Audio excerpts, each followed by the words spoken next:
Se termina la campaña electoral, estamos a horas nada más de la veda. Estaremos conversando con la senadora electa Cristina Lustenberg y junto a 3 politólogas estaremos analizando qué es lo que puede llegar a pasar el próximo domingo de balotaje. Bienvenidas, bienvenidos. Así comienza la DOE. Han dejado el alma, han dejado el corazón, han dejado la vida por la convicción de que lo mejor para el Uruguay es que vuelva a gobernar la coalición y que Álvaro sea nuestro presidente. El 24 de noviembre vamos a festejar juntos y a volver a ser gobierno. Votemos para que Yamandú sea nuestro próximo presidente y juntos construiremos un país mejor. Con todo nuestro corazón, con todo mi corazón, les digo, compatriotas, a ganar, hay que seguir siempre. Nosotros tenemos claro lo que hay que hacer. Buscar más que mayoría, buscar acuerdos. Pero si del otro lado, si del Frente Amplio no hay voluntad de cambiar el chip de la confrontación por la cooperación. Uruguayos, quédense tranquilos, que vamos a gobernar igual. Tranquilidad, vamos a gobernar igual. Hagamos que el Uruguay se instale en el mundo nuevamente como un ejemplo, que nunca debió abandonar ese camino de libertad, justicia, solidaridad y seguridad para nuestra gente. Supimos, cuando nos tocó gobernar Canelones, supimos cumplir con nuestros canarios. Sabremos cumplir con nuestro Uruguay. Y todos juntos sabremos cumplir. Muchas gracias. Nos vemos el domingo. Gracias, de verdad.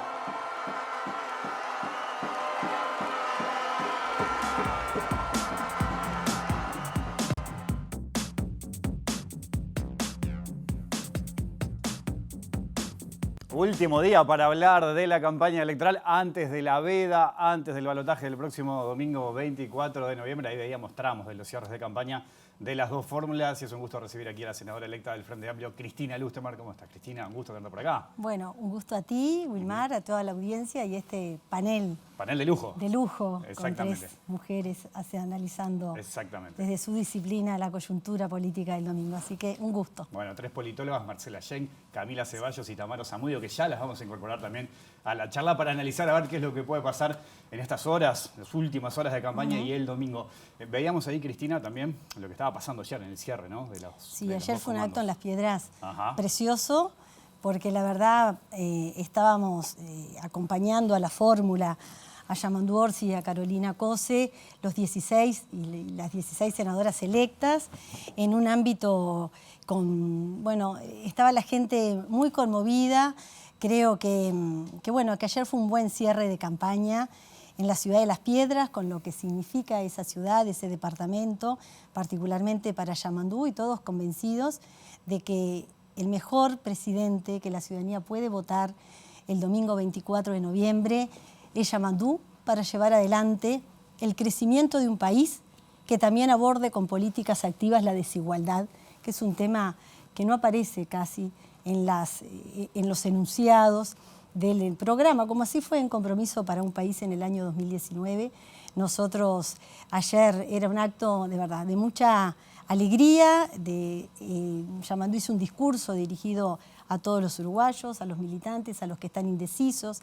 De hecho, hoy está en Rivera, estuvo en Rivera acompañando la incorporación de una agrupación del Partido Colorado que hoy daba su apoyo, así que estamos a poquitos días que la ciudadanía va a tener la responsabilidad de elegir entre un modelo de país, que es el que nosotros proponemos y que Yamandú tiene la capacidad para liderar, donde haya un crecimiento económico, pero una distribución y una redistribución de ese crecimiento económico, políticas vinculadas a la seguridad y a la convivencia y en el área social. Ahora, en el tramo final de la campaña, incluso desde la coalición se puso el foco en negociar, en la unidad. y también quién gobernaba mejor, la gobernabilidad estuvo presente también. Y por ejemplo, Álvaro Delgado llegó a decir que si ganaba, ¿no? La primera persona que iba a llamar era Yamandu Orsi. A Búsqueda le dijo de que no descartaba sumar ministros del Frente Amplio a su gabinete. Y yo me acuerdo cuando empezó esta campaña rumbo al balotaje que tu nombre apareció. Porque de hecho, mi nombre lo dijo en un horario claro, central. en una entrevista de Telemundo él dijo, bueno, en esto de sumar y de acordar, dijo, bueno, la doctora Cristina Lustenberg estaría también, ¿no? Yo contaría con ella. ¿Cómo has visto esto? Esto de hecho de negociar, porque vos también en tu carrera has negociado, has conversado con distintas filas. ¿Cómo lo viste esto en este momento de campaña? Yo creo que en este momento de balotaje, cuando él lo dijo en ese informativo de horario central, la alusión a mi persona como formando parte del gobierno de la coalición, liderando el proceso de políticas de infancia, creo que yo le contesté, yo habitualmente no contesto por las redes, y tuve que contestar porque creo que fue una alocución desafortunada en el marco de un balotaje donde yo soy una senadora electa por el partido, por el Frente Amplio, trabajando para que Yamandu Orsi por todas esas razones y muchas más, y conversando que tenemos la fórmula más sólida, más contundente para desarrollar todos esos procesos. Y creo que más allá, esas instancias de ese perfil dialoguista en el marco de esta campaña electoral formó parte de una estrategia hasta quizás un poco demagógica, como él usó ese término, cuando a veces le digo también a la ciudadanía, yo voy a estar siempre de todos los lados donde haya que fomentar el diálogo para lograr en los temas más importantes del país, así como lo ha hecho la bancada del Frente Amplio, porque también le quiero decir a la ciudadanía, la bancada del Frente Amplio, en todas las medidas, tanto presupuestales, rendición de cuentas, en el marco de la pandemia, hemos apoyado a lo largo de 5 años todas las medidas que tienen que ver para mejorar la vida de la gente. Ahora, hacer esa locución mencionando a algunos de nosotros, cuando estamos en un marco de un balotaje, sabemos que no es afortunado, porque esas cosas, en la eventualidad de quien gane, se negocian con el partido al cual pertenecemos, no son personales. Entonces mira, el otro día me tocaba bocina un taximetrista y me decía, doctora, no se vaya con la coalición, o sea, genera. ¿Decían eso? Sí, así, voy a una barriada y me dicen eso la gente. Entonces tuve que salir en esa necesidad de aclararle para no confundir. Yo creo que lo hizo como una estrategia a veces para confundir y generar ese perfil dialoguista, que a veces es raro, porque ya en el Senado en estos últimos tiempos no ha habido ni coordinación de bancada, ¿no? Entonces yo creo que nos tenemos que reflexionar, sí, pero ahora estamos en el marco de un balotaje, voto a voto, y nosotros convencidos de nuestro proyecto político y de Yamandu al frente de ese proyecto político. Voto a voto, dijiste. Hay un escenario parejo según lo que dicen las últimas encuestas. Ahora voy a ir contigo. Tamara Zamudio, ¿cómo andás? ¿Qué tal? Un gusto ¿Cómo tenerte están? por acá. El gusto es mío. Saludos y le doy la bienvenida a Camila Ceballos, que por primera vez nos acompaña. ¿Cómo estás, Camila? Muy bien, muy contenta de estar acá. Un gusto tenerte por acá, y a Marcela Schenk. ¿Andás bien, Marcela? Todo bien, un gusto estar acá también. Bueno, ¿cómo están viendo, a ver, este escenario final, estas últimas horas? Las encuestas dicen que está todo parejo, voto a voto, decía Cristina recién. ¿Cómo lo estás viendo, Marcela, ahora, esta definición? Bueno, un escenario súper competitivo, no voy a decir nada nuevo, creo, pero bueno, pero en ese sentido, retomando también un poco la última medición que hacíamos desde la Usina de Percepción Ciudadana, recordemos que teníamos un 46% de apoyo a la fórmula de Orsi y Cose, un 43% de apoyo a la de Delgado Ripoll y un 4% que dirían que votaban en blanco y anulado, ¿no? Pero además hicimos una proyección de personas indecisas y sumábamos en ese sentido un 3% para cada una de las fórmulas y un 1% en blanco y anulado. O sea que, digamos que viendo fórmula a fórmula, teníamos un 49% versus un 46%. O sea, estamos viendo un escenario muy competitivo con la fórmula que encabezan Orsi y Cose a la cabeza, ¿no? Esto es algo que no es solo de la Usina. Escuchaba, de hecho, a Daniel Chasquetti acá mismo, ¿no? En la OB, hablando un poco de la agregación de diferentes encuestas, donde era el escenario que nos pintaban, bueno, más de 40 encuestas, ¿no? que se han hecho. Pero claro, ¿por qué decimos que es competitivo? Sí, todas estas fotos que estamos viendo nos están mostrando, sí, muy cercano, pero siempre la fórmula de Orsi y Cose a la cabeza. Bueno, porque estamos hablando de que tenemos unos 170.000 personas indecisas, ¿no? Unas 170.000 personas indecisas, que en este marco, o sea, realmente son decisivas, ¿no? Y lo que pase en estos últimos días va a ser decisivo. Camila, ¿cómo lo estás viendo? Sí, con lo mismo, es muy difícil agregar algo después de la claridad de Marcela. Creo que lo interesante de estas próximas horas es ver cómo las últimas estrategias que hagan los comandos de las respectivas campañas para aproximarse a estos 170.000 indecisos y para retener, sobre todo en el caso de la coalición republicana y particularmente en el caso del Partido Colorado, los posibles fuga de votos o esos votos que se puedan llegar ahí. Ahí me parece que se van a estar haciendo los últimos movimientos. De todas maneras, es un escenario extremadamente parejo, muy competitivo, y yo calculo, si hay que vaticinar algo, que nos vamos a acostar muy, muy tarde. Es lo mismo. Le estamos Si avisando nos a los compañeros de acostamos, TV que la transmisión va a ir muy tarde el domingo. Es un entonces. aviso para tirarle, pero me imagino Ahí eso, está. ¿no? Y nos imaginamos, porque estamos viendo las encuestas todo el tiempo y todas las encuestas que salen están en ese mismo sentido. Entonces, no quisiera ser indeciso en este momento y tampoco ser periodista para acostarme muy tarde. Ahí está. Eso es lo que pienso. Ahí está, es una buena definición, Tamara. Bien, en el mismo sentido y la misma línea, ¿verdad? Es un escenario altamente competitivo, va a estar bastante disputada, digamos, esta elección. Es algo que creo que vivimos también un poco en 2019, ¿no? Donde veíamos también un margen, digamos, bastante acotado, bastante parejo entre Daniel Martínez y Lacalle Pou, y de hecho lo que pasó fue que nos acostamos teniendo que contabilizar, digamos, los votos observados para llegar a afianzar la diferencia que en aquel momento era bastante pequeña, terminó siendo aproximadamente 30.000 votos para dar el triunfo al candidato coalicionista. Entonces, bueno, son momentos decisivos y como decíamos, bueno, empezamos a partir de las 0 horas una veda en algunos medios de comunicación, pero en otros no. Las redes sociales han jugado un partido cada vez más importante dentro de lo que son las campañas electorales y en ese sentido, bueno, hasta el mismo domingo, a la hora del cierre del último circuito, ese espacio, digamos, de información va a estar bastante activo, va a estar bombardeado y son espacios donde además a veces los indecisos suelen estar o suelen utilizar las redes sociales, al igual que toda la ciudadanía, ¿no? Pero en términos de la importancia que tienen este porcentaje de indecisos, bueno, hay una campaña que va a estar latente en ese espacio y puede tener algún tipo de decisión o puede tener algún tipo de injerencia en esa definición de estos indecisos tan indecisos hasta el último momento. Ahora, Cristina, hay distintos temas, ¿no?, que estuvieron presentes en la campaña. La salud, obviamente, es uno de los temas que vos has trabajado y manejás, obviamente. Y allí, ¿no?, tanto gobierno como oposición hablan de mejorar algunos aspectos que seguramente la gente que nos está mirando se siente identificada, todos nos sentimos identificados. Acortar los tiempos de espera, ¿no? La falta de medicamentos, más allá que, por ejemplo, Cipriani ha dicho que hubo una inversión muy grande. Hay reclamos, ¿no?, de usuarios de ACE que en algunas policlínicas no encuentran medicamentos. ¿Cómo se mejora eso? Bueno, eso para nosotros sí, que podamos decir que hay que mejorar. En marco de una campaña también, hay que ser muy cauto, y esto es importante, si acá está escuchando ciudadanos que todavía hoy no tienen decidido el voto, podemos decir cosas que estamos de acuerdo, que tenemos determinados consensos, pero la realidad es la realidad.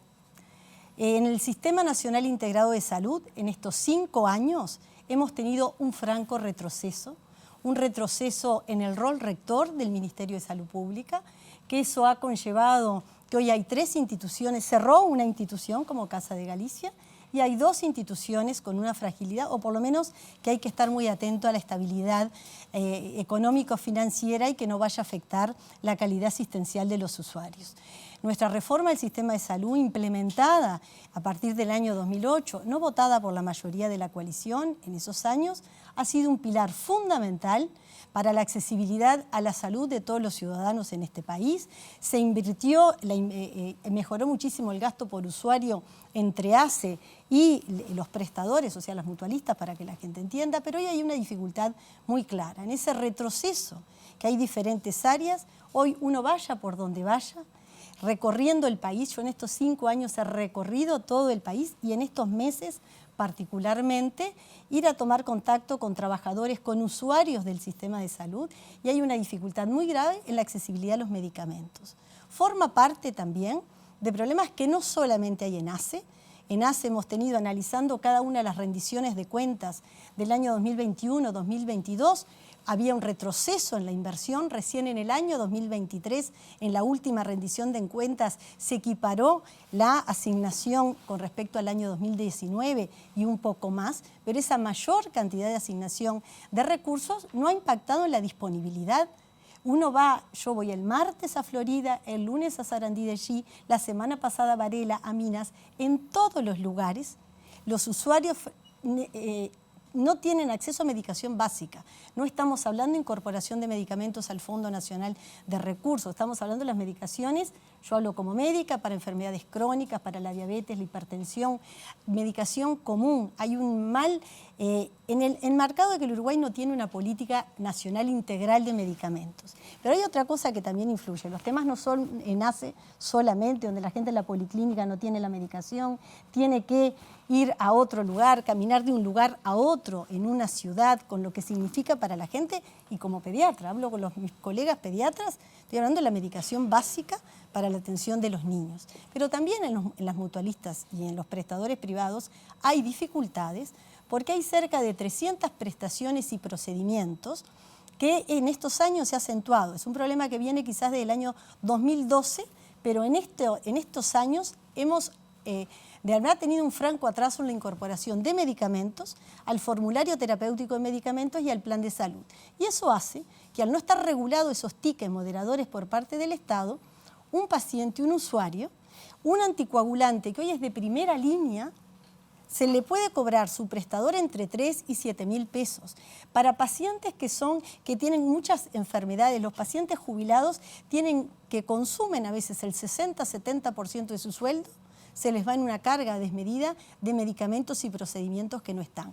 En este gobierno no se ha incorporado un medicamento, señalo uno, en esa canasta de prestaciones y en el formulario terapéutico de medicamentos. Solamente se pasó las insulinas de larga duración para que alguien no me vaya a hacer la observación con formación técnica y las directamente se les llega a través de los prestadores de salud. Entonces, de verdad, y el tema de medicamentos, entre las 48 medidas, nosotros sí le decimos a la ciudadanía que es uno de los temas más importantes que Yamandu Orsi anunció en Colonia, que en el debate del domingo, donde me tocó estar ahí en el equipo cerca, fue de las primeras medidas. Vamos a generar una agencia regulatoria de medicamentos, cosa que Uruguay hoy son 2 países en América Latina que no tenemos agencia regulatoria de medicamentos, y vamos a trabajar en estudiar cuáles son todas las medidas para favorecer el acceso. Porque lo que no puede pasar hoy es esto. No puede pasar las dificultades que tenemos en los tiempos de espera, que si bien es un indicador complejo de adecuar, hoy no puede pasar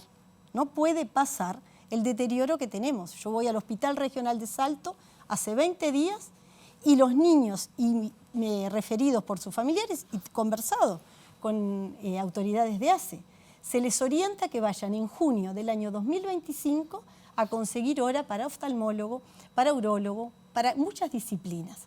De verdad, hay que reorganizar todo el sistema de salud porque el Uruguay invierte el 9,3% de su PBI y hoy no podemos tener estas dificultades que de verdad ponen en riesgo la estabilidad, y tenemos que volver a ese compromiso que tenemos en el Frente Amplio de retomar la gestión del Sistema Nacional Integrado de Salud, donde el centro sea el usuario, donde esa disparidad de recursos entre el norte y el sur y diferentes modelos de atención que hoy no están complementados. No puede ser que una localidad, el otro día en Sarandí Grande, de pocos habitantes, haya 2 prestadores ahí a nivel territorial y los 2 no funcionan bien, ni ACE ni la cooperativa médica, en este caso Comef. O sea, de verdad, uno va lugar por lugar, hay que buscar a la complementación porque la gente no puede ser rehén de este mal funcionamiento y del sistema, que fue un pilar muy importante en el manejo de la pandemia. Y también le digo a la ciudadanía que la bancada del Frente Amplio y muchos actores trabajamos en el marco de la pandemia para garantizar nuestra mejor disponibilidad en la salud de la gente. Ahora, más allá de eso, el gobierno ha destacado, por ejemplo, el manejo de la pandemia, ha destacado, entre otros puntos, dentro de la salud, la inauguración del Hospital del Cerro, en una zona clave de Montevideo. Incluso se ha dicho que atendió una zona que el Frente Amplio en sus gobiernos no había prestado atención. ¿Cómo tomás eso? Bueno, yo tomo que lo que ha faltado es planificación de una estrategia de salud. Cuando tú tenés hoy que hay escasez en los medicamentos, en los tiempos de espera, los equipos de gestión en los hospitales están totalmente fragmentados, con unas dificultades gravísimas en la gestión, con dificultades que te lo cuentan los recursos, los trabajadores médicos y no médicos, con dificultades ostensibles. Digo que hemos tenido un retroceso. La inauguración del Hospital del Cerro, que sinceramente es un hospital que se diseña con falta de apoyo de la tecnología y a merced de desmantelar otros recursos humanos en otros lugares, también tiene su complejidad. Entonces, no es instalar hospitales por hospitales si uno no adecúa el vínculo que pueden tener con la red de policlínicas del primer nivel de atención, y después cuando instalás un hospital hay que ver un tomógrafo, hay que ver cómo se hace la derivación para pacientes que no se pueden manejar en ese nivel de atención. Entonces, de verdad, yo creo que hay cosas, no digo que todo esté mal, todo no está mal, pero de verdad hemos tenido un franco retroceso en la gestión que la gente lo palpa. No es una cosa vinculada a yo como integrante de la oposición, que siempre he tratado, yo lo primero que hago es llamo a las autoridades competentes porque me interesa resolver el problema a quien lo tiene. Pero hoy es inadmisible que hoy lleguemos a estos temas que hoy... hemos retrocedido en las políticas de cesación del tabaquismo. Tenemos cifras inadmisibles, le digo a la ciudadanía, de sífilis congénita y gestacional. De verdad. ¿Saben lo que es tener las cifras que tenemos una enfermedad que es prevenible 100% y con un antibiótico descubierto en el año 1940 y pico? Y que hoy el Uruguay haya disparado las cifras con una gran inequidad entre el sector público y privado. Porque la dificultad hoy que hay en el Uruguay, que está enmarcada y es una diferencia sustantiva en estas 48 medidas que tiene el Frente Amplio y cómo se diseña el programa de la coalición de gobierno, es que el programa del Frente Amplio está basada en una mirada de desarrollo del país, pero una mirada que aborde la desigualdad. Hoy no podemos tener cifras de mortalidad infantil, de desarrollo humano, en zonas del país como de Dinamarca, y corremos un poquito más acá en el cinturón periférico de nuestra ciudad y tenemos indicadores que nos marcan los mismos indicadores de países de extremísima vulnerabilidad. Ahora, en el cierre, Cristina, si gana el Frente Amplio, ¿te imaginás al frente del Ministerio de Salud? Yo ahora, Wilmar, lo único que me estoy imaginándome es la victoria del Frente Amplio, llegando a esos ciudadanos que por ahora, cuando uno conversa en el interior y ve que estas políticas de salud que hoy... Yo converso con técnicos de todas las orientaciones políticas y de verdad este retroceso lo viven en su ejercicio diario. Converso con trabajadores de la educación, con trabajadores del área social, con usuarios, y hoy estamos abocados a que Yamandú Orsi, para liderar este proceso, él sí tiene un demostrado perfil dialoguista, escucha a los técnicos, entonces esa es nuestra gran prioridad, y después las decisiones de quién van a estar a cargo de alguna de las carteras son netamente de decisión por parte del presidente de la República, así que yo voy a estar en el mejor lugar porque sí quiero hacer cosas por el país con todos los actores, porque para hacer cosas en estas áreas hay que conversar con todos los actores, así que voy a estar en el mejor lugar para que el Uruguay pueda salir adelante y que sea un país para todas y para todos. ¿Y si gana la coalición, te imaginas al frente del Ministerio de Salud?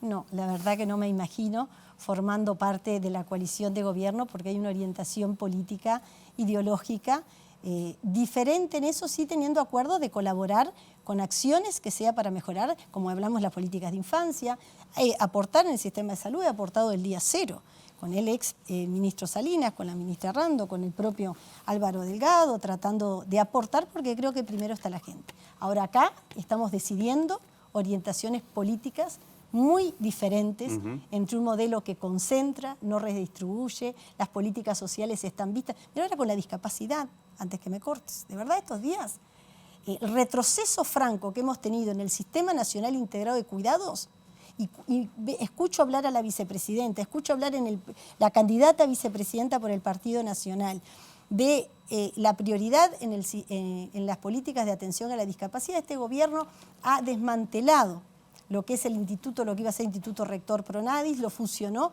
con el Sistema Nacional Integrado de Cuidados, teniendo hoy, y eso es palpable, es un pedido de información pública en junio de este año, 6.700 personas, que hoy ya son más de 7.000, en situación de dependencia severa, esperando por un asistente personal. Esas cosas son inadmisibles. Hemos tenido un retroceso en algo que tiene que ser garante en un Estado como el nuestro, el acceso, de verdad que lo sufren las familias con niños con autismo, con discapacidad.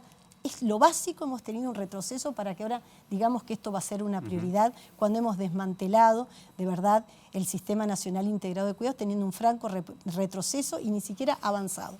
Gracias, Cristina, por tu visita. Bueno, gracias a ustedes. Hasta la próxima. Y yo me vengo para este lado de la B, acompáñenme, vamos a seguir hablando de política. Hablábamos un poquito recién de cómo estaba el panorama. ¿Qué cosa destacarían ustedes de esta campaña? ¿Hay algo que les ha llamado la atención de todo lo que ha pasado? A ver, Camila. Sí, me llamó mucho la atención cómo nos costó entrar en clima de campaña, ¿no? Estuvimos todo octubre, todo septiembre, todo octubre y si sacamos las últimas 2 semanas diciendo, che, ¿dónde está la campaña? ¿Dónde está la campaña? ¿Qué pasa con la campaña? ¿Por qué no hablamos de política? ¿Por qué no hablamos de política? ¿De qué estamos hablando? Y creo que eso tiene que ver un poco con esta nueva forma de hacer política, si se quiere, que no es tan nueva, pero nos llevó a nosotros, de segmentar mucho la forma de aproximarse a los distintos electorados, ¿no? O sea, capaz que a mí no me estaba llegando la campaña, pero seguramente en otros sectores de la sociedad sí.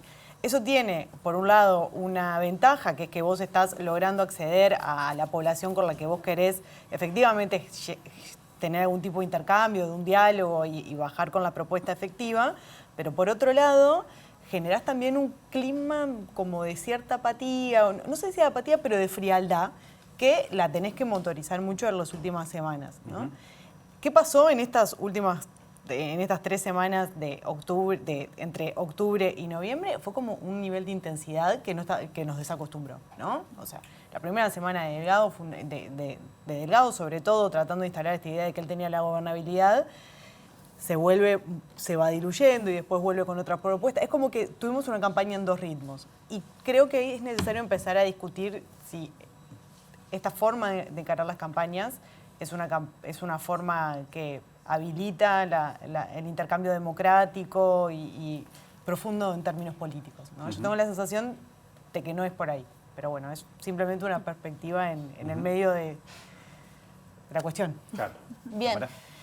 Sí, sumando, digamos, lo que comentaba Cami, otro punto que me parece como bastante clave y que, bueno, que también va a tener consecuencias en cómo se determinen los resultados del 24 de noviembre y a futuro, tiene que ver con las candidaturas, ¿no? Candidatos que se estrenaron en su rol de candidatos hacia la presidencia, tanto en el Partido Nacional, en el Frente Amplio, como también en el propio Partido Colorado, que también implicaban reordenamientos internos, ¿no? En, bueno, tanto liderazgos o dirigencias que se están yendo y, bueno, y la llegada de nuevos liderazgos o el desafío, digamos, de los partidos de poder como construir liderazgos firmes y fuertes, ¿no? Y en ese sentido, bueno, el Frente Amplio tenía su apuesta con Yamandu Orsi, la tiene, digamos, hasta el día de hoy, también con Álvaro Delgado, y bueno, y también Ojeda representó esa mirada, digamos, de renovación, y creo que habrá que ver un poco en qué sentido los resultados, tanto de octubre como también de ahora del próximo domingo, bueno, reordenan o no en función de estos liderazgos que están en construcción y que están en desarrollo,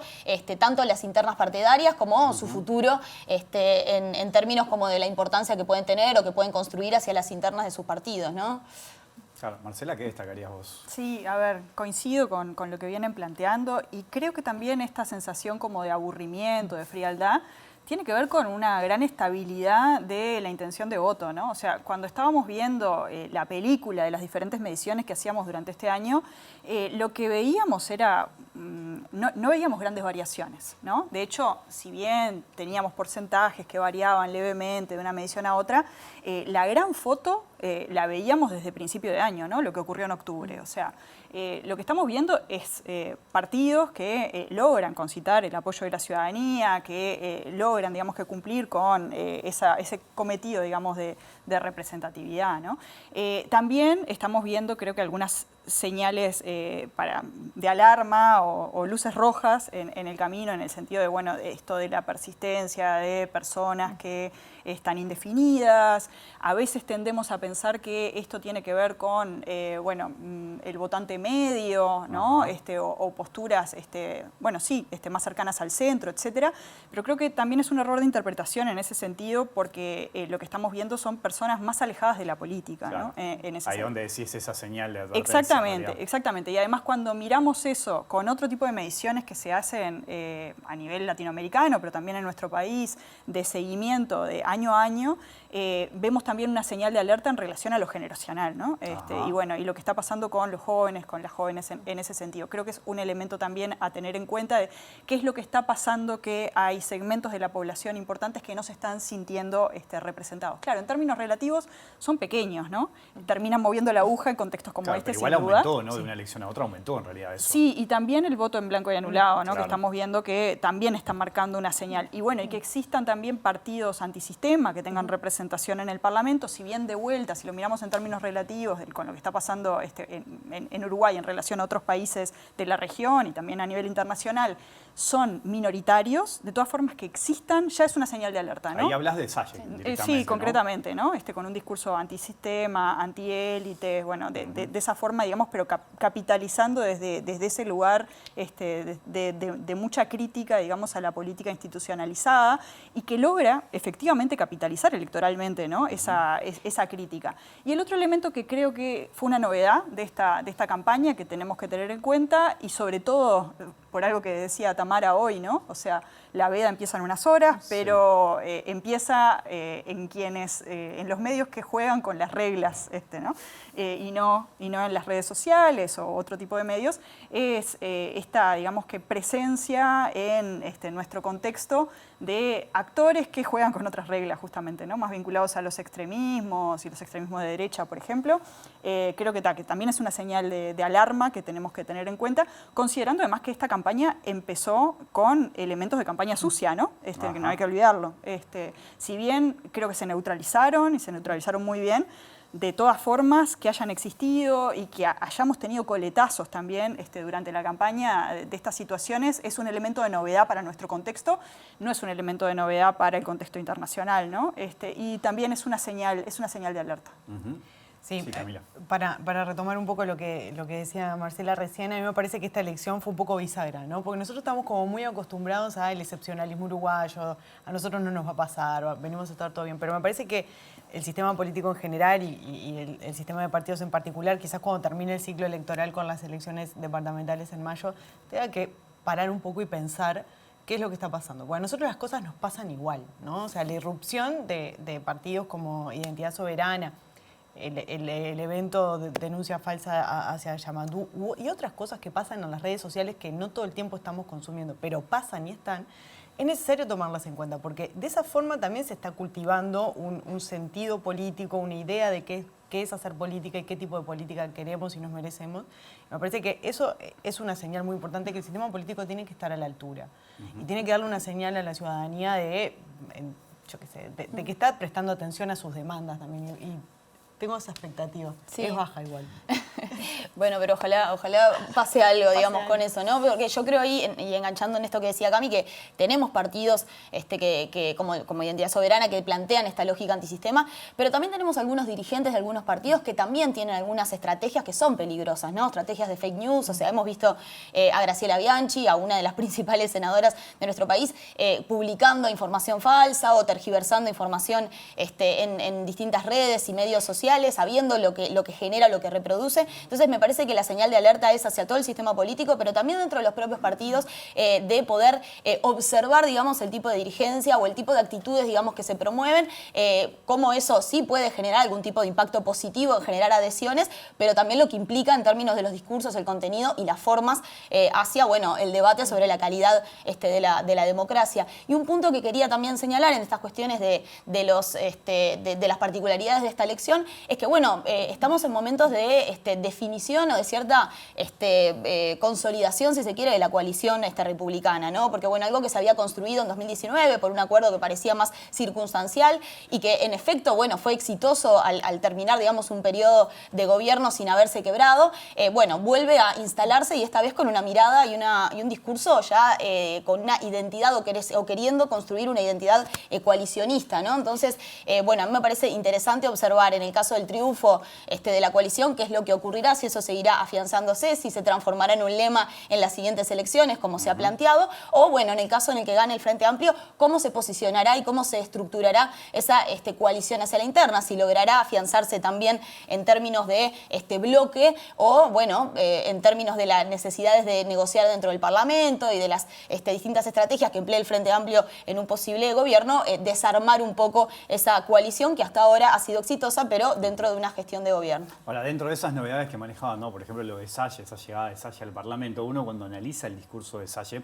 se encuentra como con determinada diversidad, por decirlo de alguna manera. Esto por tratar de indagar quiénes son los que están detrás de Salle, quiénes votaron a Salle. Porque, por ejemplo, por un lado habla de la ideología de género, anti-derecho, por otro lado es antiimperialista. Hay ahí como un universo bastante interesante a analizar, pensando en esto de que puede ser voto a voto la definición del balotaje, ¿no? Eso me parece que va a ser un tema para charlar después. Tengo que hacer una pausa. Muy bien. Después de la pausa, Marcela, Camila y Tamara nos van a decir quién va a ganar. No va a pasar. Vamos a hacer la penca. La penca tenga más votos. votos, el que tenga más votos. El que tenga más votos, es una buena Es una pregunta. buena respuesta. Quiero decirles que el martes estuvieron acá Daniel Buquet, Diego Luján, Cecilia Rocha, y yo les pregunté lo mismo. Ellos me dijeron, no, preguntale a las compañías que vienen el jueves, que ellas la tienen mucho más clara, saben mucho más. Pausa. No sé qué va a pasar después de la pausa, pero hay más lado B aquí en la pantalla de televisión.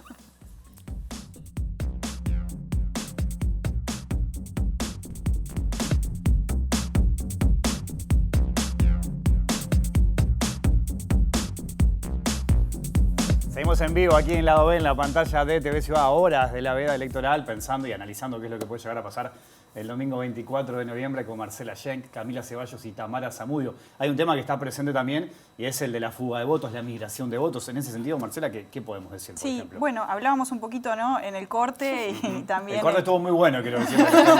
Se lo No se grabó, lamentablemente no se grabó, pero bueno.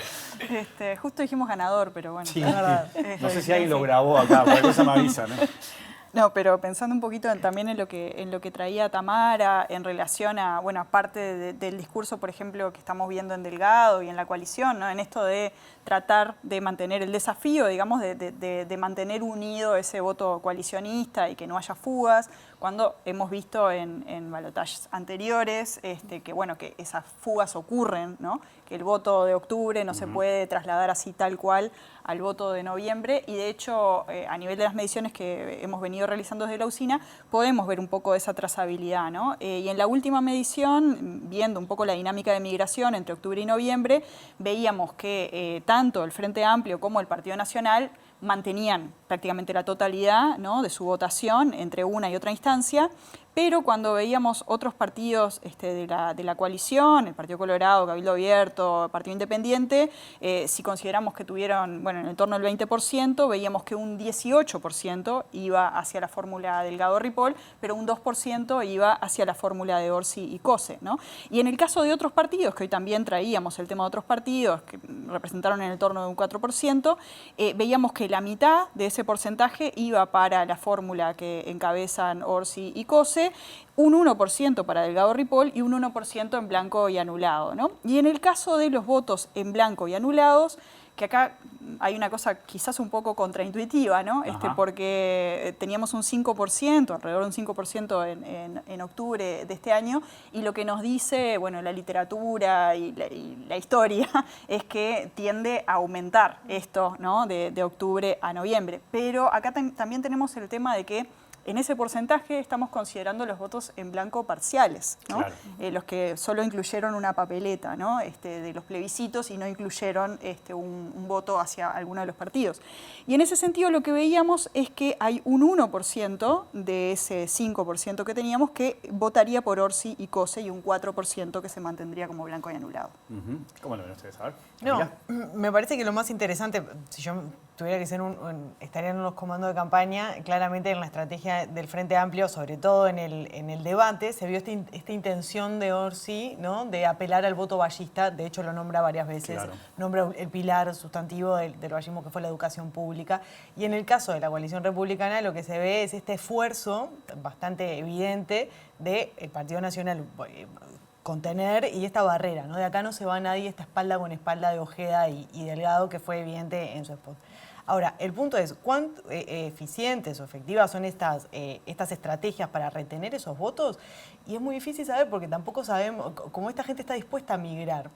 Si es el discurso o esa es la carnada que los va a pescar efectivamente, o van a tomar su decisión en función de otras consideraciones, de sentirse más parte de la coalición republicana o de esta posible idea que pueda llegar a surgir en otras elecciones. Bueno, me parece que son estrategias tan finas que pueden salir muy bien o no, ¿viste? Pero me parece que donde tenía más para pescar el Frente Amplio dentro de eso eran algunos votantes de Salle y dentro de la coalición, dentro del Partido Colorado, y creo que lo hizo. Sí, ha hecho una apuesta estratégica en ese sentido, Orsi, bastante fuerte, ¿no? De querer sumar, por ejemplo, dirigentes de sectores quizás más menores, pero bueno, intentando mostrar alguna adherencia, digamos, de sectores, más catalogados de ballistas o más moderados, hacia lo que era la candidatura de Orsi, intentando, rascar un poquito de ese porcentaje o esos votantes que habían votado algunos de los partidos de la coalición. Y es esperable que dentro del Partido Colorado exista una mayor incertidumbre, primero porque son más, ¿no? Entonces hay ahí una mayor variabilidad, además por la tradición, de cierto sector ballista, donde, hay una cierta cercanía, si se quiere, en algunas cuestiones más de tradición, con algunos posicionamientos más progresistas dentro del Frente Amplio. Creo que eso ha estado visible, por ejemplo, en lo que es la incorporación de Zaida González o el apoyo de Zaida dentro del, a la fórmula frente amplista. Pero lo que también creo que es posible observar es que, cada vez se afirma un poco más esa adhesión y esta cuestión de la identidad, de la identidad coalicionista o de la coalición republicana, también porque los propios candidatos de los partidos socios de la coalición hicieron una campaña muy fuertemente, mostrando muy fuertemente esa unión de la coalición, pero también un cierto rechazo, digamos, al retorno del Frente Amplio al gobierno, y creo que, eso ha estado un poco más plasmado, y en ese sentido, es más esperable pensar que esos votantes tengan, un cierto sentimiento de mayor rechazo hacia la fórmula frente amplista. Pero veremos eso si es efectivamente así. Y además en esta cuestión de que cada voto, digamos, que logre captar Orsi es un voto menos, digamos, para Delgado en términos de los apoyos, y en ese sentido, cualquier fuga que pueda tener del Partido Colorado para Delgado es un problema sin duda. Si yo miro el último balotaje, hay una diferencia de casi 38.000 votos. En la LUC casi 30.000 votos. O sea que ustedes se imaginan que este domingo va a ser más o menos parecido, que esos dos bloques están como muy definidos. ¿Imaginan ese escenario? Sí. Total. Ajá. Sí, totalmente, cabeza a cabeza, ¿no? Sí. Ninguna me va a decir que No, gana el domingo. vos estás buscando que te digamos. La estoy buscando de distintas maneras, la pregunta, pero veo que no. No va a ser así. No, en ese sentido, la ciencia política es una ciencia aburrida, entre comillas, también, ¿no? O sea, es más que nada posdictiva, ¿no? Una vez que las cosas sucedieron, tenemos más elementos para entender por qué ocurrieron, ¿no? Pero casi forense es nuestro trabajo, más que de astrología, de poder saber lo que va a ocurrir el domingo así, tal cual. Bueno, va a ser una noche intensa, linda también, para todos, para trabajar, para analizar la gente, seguramente para seguir. Estaba pensando que después de esto igual vienen las departamentales, las municipales. No termina. No termina más esto, en realidad. Hoy que hablamos del cansancio de campaña, sigue esto. Total, y ahí es otro fenómeno muy interesante para charlar. Marcela, Camila, Tamara, ha sido muy bueno, tenerlas por acá, conversar y escucharlas. ¿La seguimos? ¿Le parece? Sí, La claro. semana que viene, ya con resultados y todo. Perfecto, buenísimo. Gracias. Nos vamos. Volvemos mañana a las 20 horas. Que pasen bien. Chau.